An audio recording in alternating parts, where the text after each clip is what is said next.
અમદાવાદમાં દારૂ પીધેલી હાલતમાં ઝડપાયો પોલીસકર્મી। ગાડીમાંથી દારૂની બોટલ અને પત્તા મળી આવ્યા। સ્થાનિકોએ પોલીસકર્મીને દારૂના નશામાં પકડી પાડ્યો। કણભાના કુહા ગામે મોડી રાતની આ ઘટના છે અને એક રેસ્ટોરાંમાં પોલીસકર્મીએ ધમાલ કરી હોવાનો પણ સ્થાનિકોનો આક્ષેપ છે। સ્થાનિક પોલીસે નશો કરેલા પોલીસકર્મીને રવાના કરી દીધો હોવાનો પણ આક્ષેપ થઈ રહ્યો છે। સ્થાનિકની અરજી લઈને કોઈ કાર્યવાહી નહીં કર્યાનો પણ સ્થાનિકોનો આક્ષેપ થઈ રહ્યો છે, કારણ કે તે પોલીસકર્મી હતો।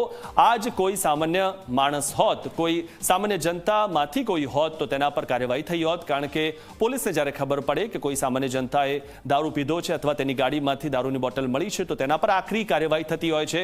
તેને છોડી મૂકવા માટે પૈસા પણ લેવાતા હોય છે, પરંતુ આ તો પોલીસકર્મી હતો, તેના પર કોઈ જ કાર્યવાહી ન થઈ, કારણ કે જે પોલીસનું કામ લોકોને દારૂથી દૂર રાખવાનું છે, કારણ કે ગુજરાતમાં દારૂબંધી છે, પરંતુ તે જ પોલીસકર્મી જે આ દ્રશ્યોમાં જોવા મળી રહ્યો છે, દારૂ પીધેલી હાલત છે, તેની કારમાંથી દારૂની બોટલ મળી આવી, પત્તા મળી આવ્યા, પરંતુ તે માત્ર ને માત્ર પોલીસ હોવાના કારણે હવે છૂટી જશે તેવું લાગી રહ્યું છે।